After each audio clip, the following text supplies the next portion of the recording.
So hello everyone, good morning sir सबैजनालाई it's me AK Subha Vlog 07 is here हैन so आज मैले vlog कहाँबाट सुरु गरेँ भने एकदम दामी पारामा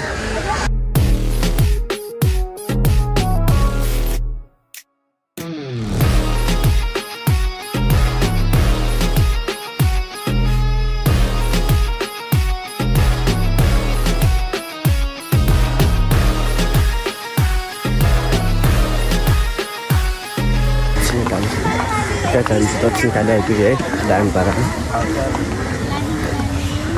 फ्यामिली बरबेस गरौँ है त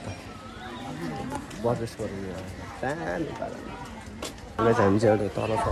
गएको सिक्नुहुन्छ दक्षिण काली दामी पारामा आफ्टर धेरै फर्स्ट टाइम हाम्रो दक्षिण काली है त्यही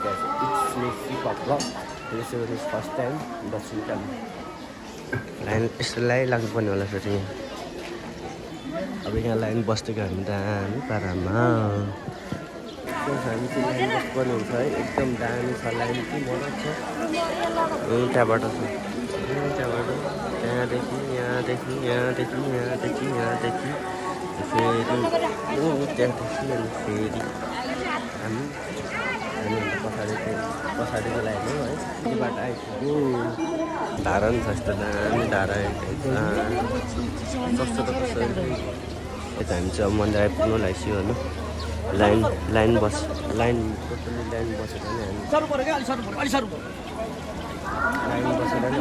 हामी आइपुग्नु लागिसक्यो जुत्ता चप्पल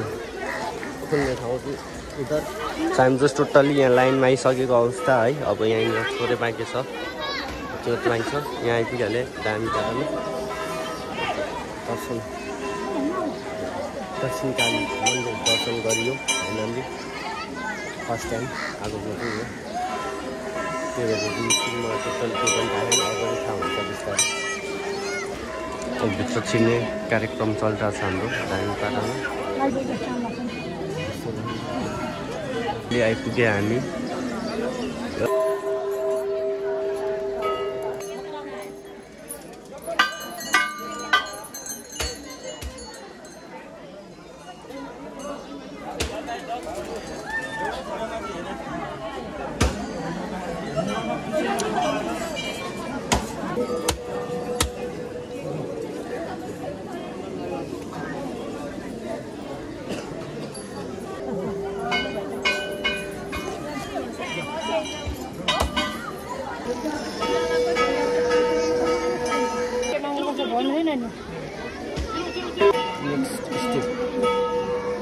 नेक्स्ट पार्ट अब ठाउँमा अब यहाँ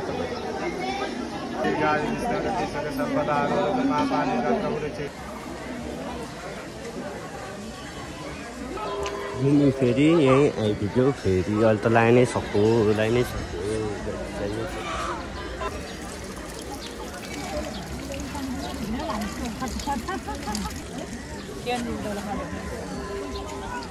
जुत्ता लाउनु जान्छ हुन्छ हामी पारामा सिकाइ हामीले चाहिँ टोटली सक्यो होइन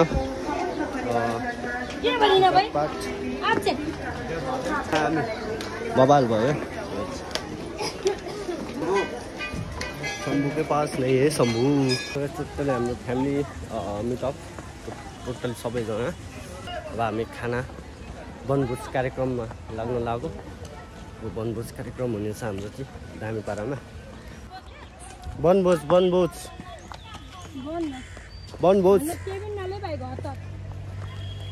हतार काम फत्तर दामी पारामा लोकेसन चाहिँ दिस इज वनभोजको लागि होइन हाम्रो बोजू हुनुहुन्छ उता क्षमा मम्मी यता हुनुहुन्छ उता डल्ले बाबु वनभोज एरिया याच यसले न एउटा गाउँमा हाल्ने के चौरमा ल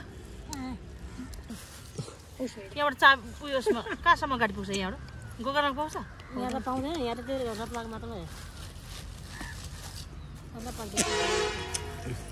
त्यो दुईजनाले एउटा हालिदिनुहुन्छ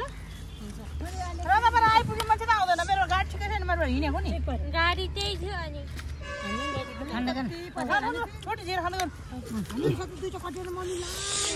रोटी नखाने पैसा नाख्नु गर्छ त